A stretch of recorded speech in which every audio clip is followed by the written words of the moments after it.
Good morning everyone. आज हम बात करेंगे प्रतिभा जी से। मैम से जानने की कोशिश करेंगे कि जीएसटी एक व्यापारी को जो एक जीएसटी नंबर ले चुके हैं उनको कब कब रिटर्न फाइल करना पड़ता है, कितने टाइप्स के रिटर्न जाते हैं और उस रिटर्न में क्या क्या होते हैं, मेनली वो रिटर्न किस प्रकार से जाते हैं। प्रतिभा जी, मैम आप ये बताइए कि ये जीएसटी मंथली कितने रिटर्न जाते हैं। मंथली जीएसटी जैसे कि जीएसटी में गवर्नमेंट ने टर्नओवर के अकॉर्डिंग हमें कैटेगरी दे रखी है। गवर्नमेंट ने बोला है जिन डीलर्स की टर्नओवर 5 करोड़ से ज़्यादा है वो मंथली फाइल करेंगे, और जो डीलर्स की टर्नओवर लेस देन 5 करोड़ है वो क्वार्टरली फाइल करेंगे। बट अगर कोई मंथली ऑप्ट करना चाहता है तो मंथली ऑप्ट कर सकता है। अगर हम मंथली रिटर्न की बात करें तो जीएसटी 3B और GSTR 1। GST 3B हमारा एवरी मंथ 20 को जाता है एंड GSTR 1 11 को जाता है। एंड अगर हम क्वार्टरली बात करें, क्वार्टरली की गवर्नमेंट ने रिटर्न डिसाइड किए R1 की 13 एंड 3B की 24। मैम ये जीएसटी 3B में क्या डिटेल्स जाती है, क्या होता है। GSTR 1 की तो जैसे कि हम बात करते हैं, GSTR 1 में हम अपनी लायबिलिटी डिक्लेयर करते हैं। Liability declare in the sense कि हमने किस किस पार्टी को सेल्स इनवॉइस इशू किए, कि हमारा सेल्स किस टाइप की है, लाइक B2C है, B2B है, एक्सपोर्ट है हमारा। B2B मतलब business to business to business, business, एक बिजनेस से किसी दूसरे बिजनेस को सेल करना। सेल किया। B2C है, B2C in the sense customer हम लोग कस्टमर, हाँ, एंड यूजर को सेल किया। ठीक है। हमारी एक्सपोर्ट सेल है कि हमने आउट ऑफ इंडिया भी कोई सेल की है, उसमें डॉक्यूमेंट इशू हमारा HSN ये सब हम डिक्लेयर करते हैं। देन GST 3B में हमने जो R1 में अपनी डिक्लेयर किया है टैक्स लायबिलिटी उसको पे करते हैं। ये R1 बोले तो GSTR 1 ही R1, है। हाँ जी, GSTR 1। और GSTR 3B में हम लोग सिर्फ क्या करते हैं, टैक्स पे करते हैं जो लायबिलिटी हमने R1 में डिक्लेयर किया है।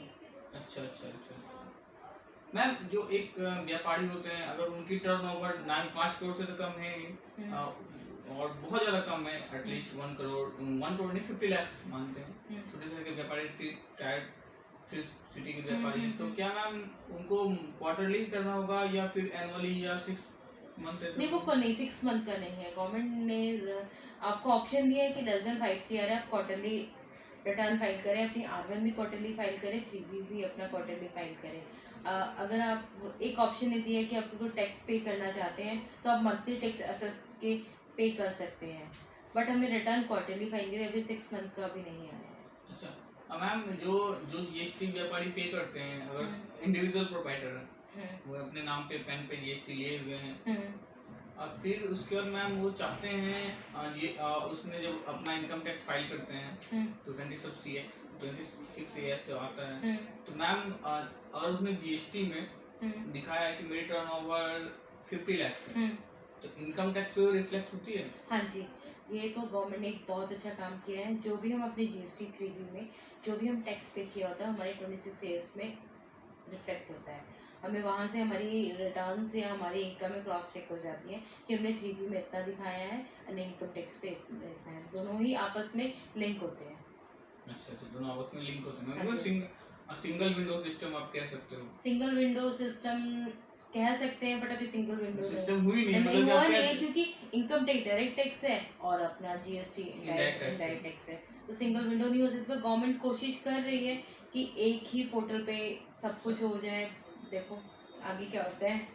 मैम जरा आप जीएसटी सोल प्रोप्राइटरशिप लिए, वो क्या अपना जीएसटी प्रोप्राइटरशिप में कैंसिल करवा के वो पार्टनरशिप की तरफ जा सकते हैं? हाँ जी, GST जैसे कि पैन बेस है, अगर उनको प्रोप्राइटरशिप चल रही है, उनको लगता है कि उसको पार्टनरशिप में कन्वर्ट करना है, तो फर्स्टली वो अपनी पार्टनरशिप में कन्वर्ट कर सकते हैं, बट उनको अपना प्रोप्राइटरशिप का जो GST वो सरेंडर करना होगा, बिकॉज GST पैन बेस है। जब पैन प्रोप्राइटर का पैन अलग होता है और पार्टनरशिप का पैन अलग होता है।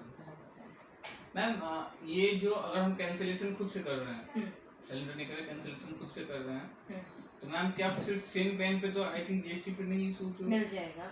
गवर्नमेंट ने बोला है कि अगर टैक्स पेयर खुद सरेंडर करता है देन वो सरेंडर की रिक्वेस्ट देता है और गवर्नमेंट उससे वेरीफाई होती है, उसको सरेंडर का ऑर्डर इशू कर देती है, तो उसको सेम पैन पे सेम स्टेट में सेम एड्रेस पे मिल जाएगा। अगर गवर्नमेंट सस्पेंड करती है तो उसको नहीं उस स्टेट में नहीं मिलेगा, उस एड्रेस पे नहीं मिलेगा, अगर दूसरा स्टेट में जाके वो ले सकता है। एग्जांपल लेते हैं कि कोई अगर उत्तर प्रदेश का अगर गवर्नमेंट ने उसको कैंसिल किया है तो बिहार के एड्रेस पे ले सकता है बिहार के एड्रेस पे, क्योंकि जो जीएसटी टिन होता है कोड वाइज होता है। जैसे 07 वो दिल्ली को बताता है, 09 आपका यूपी को बताता है, तो वहाँ पे स्टेट चेंज हो गया, तो गवर्नमेंट अभी तक तो अलाउ कर रही है। थैंक यू, आपसे बहुत सारी बातें और भी करेंगे। GSTR 9 के बारे में, एनुअल रिटर्न क्या होता है,